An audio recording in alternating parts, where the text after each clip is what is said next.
Europe Midi. Il est 12h54, Sébastien Guyot. L'Europe à la une chaque jour avec Daniel Cohn-Bendit. Bonjour Dany. Bonjour Sébastien. Alors hier, la justice allemande a donné son feu vert sous condition à la fin des vieux diesels en ville. Vous allez nous dire que ça va changer en Allemagne et en Europe. Mais d'abord, on le rappelle, ça concerne potentiellement 12 millions de véhicules. Oui, enfin, il faut être prudent. C'est ce que la justice allemande a décidé, c'est que si les normes européennes sont dépassées, donc d'émissions d'oxyde d'azote, eh bien, une ville a le droit de limiter la circulation pour les voitures qui roulent au diesel. Limiter une rue, un quartier et même toute la ville, cela dépend de l'intensité du dépassement des normes européennes. Voilà ce qu'a décidé la justice allemande. C'est un problème, par exemple, pour les artisans qui roulent tous avec des camionnettes au diesel et ils menacent déjà, ils se sentent menacés de faillite s'ils ne peuvent plus rentrer dans les villes. Alors Dany, quelles conséquences cette décision va avoir sur la législation en Europe ?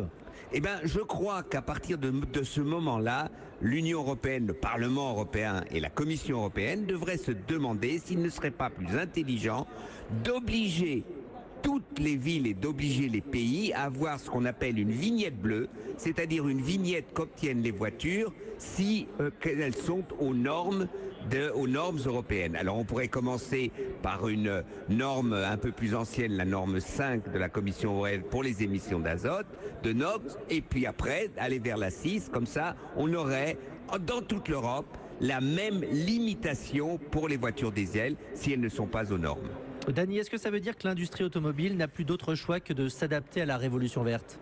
Eh ben, c'est tout le problème pour l'industrie automobile. Rappelez-vous, quand on a imposé les catalysateurs pour l'essence de plomb, eh bien, l'essence sans plomb, eh bien, les industriels ont pleuré. C'est la fin de notre industrie. Puis après, ça a été le même cinéma, la même musique, quand il a fallu introduire les filtres pour diesel, etc.